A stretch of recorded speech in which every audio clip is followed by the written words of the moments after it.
Hi, my name is Keith Hoover. In this lesson here, I will be doing an introductory to C Sharp. It's a pretty simple lesson, matter of fact, just to get you acquainted with a few data types and just arithmetics, simple arithmetics. I've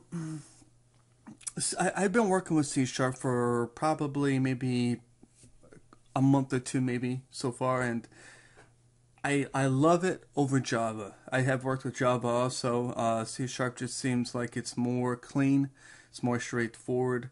You don't have to deal with a lot of things that can make you non-productive. So, okay, let's get started here. Okay, now some of you may be already familiar with programming, and you're obviously going to learn a lot quicker in these videos than somebody who has not done any programming before. If you haven't done any programming before, you can still follow along. It's just you may want to take a course with programming logic fundamentals, like working, how logic flow works, and branching and stuff of that nature there. So, okay, let's get started here. All right. Now, as you can see, I have a static void main method here on my screen. Now, as some of you probably already know, a static method, it can use no such instance variables of any object of the class that they are defined in.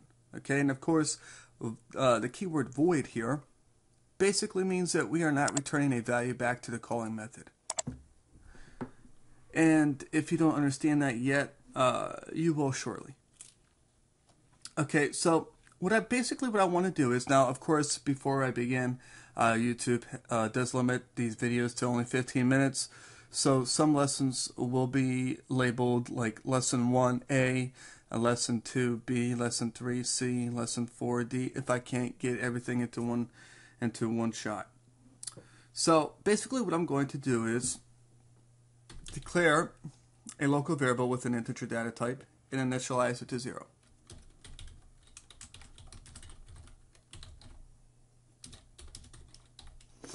Okay, and basically that's just what I did.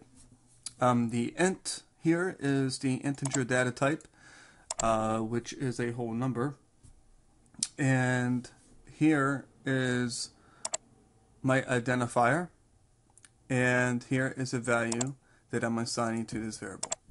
Okay, pretty simple. I can do another one.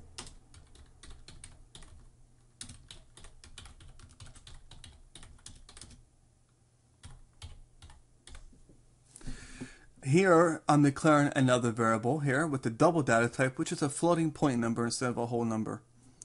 And you will see shortly why these data types are very important. Now, also, C# is a strongly typed language, not a loosely typed language like JavaScript. JavaScript, you can't declare your data types. The interpreter automatically declares this for you. The only thing bad about that situation is it takes up more memory in your programs. But I like the fact that I can declare my data types because I feel like I have more control of what's going on here. So, okay, I have two variables, one with an integer data type and it's initialized to 0, and the other with a double data type and it's initialized to 4.7. Okay? So, now if I wanted to create another variable, let's just say double dbl sum equals, I could say both of my integers here, my int plus dbl. It would be helpful if I spelled it correctly. Okay, and basically this variable here, and I can separate them so you can see better here. It's going to hold the sum of these two variables, which of course would be 4.7. Okay, and I can verify that by printing the value to the console.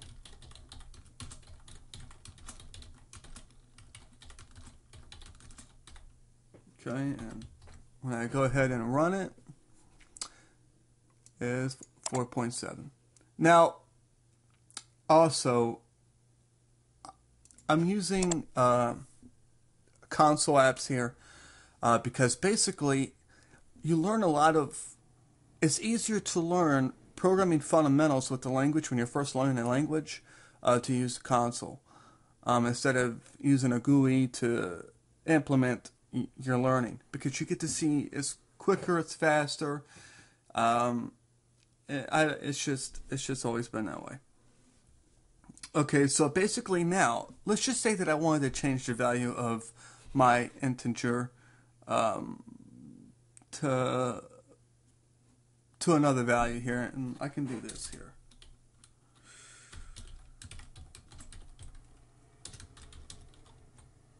And basically, I'm using a compound assignment operator. Okay. And what is a compound assignment operator? Basically, it's a shorthand way of saying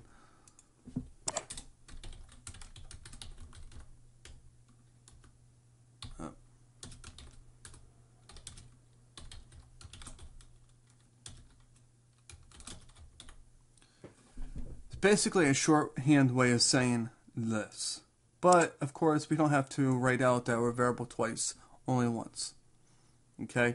Now, this method you're going to see in all your textbooks. I haven't really come across a textbook thus far that actually uses this method here. You may first learn how to do it this way, just so you know what is going on there. But eventually you want to use the compound assignment operator here, which is same as saying int my integer equals int my integer plus 5. Okay, so now let's say dbl sum equals int.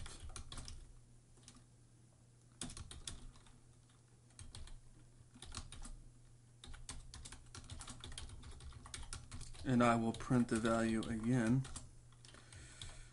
to see the updated value.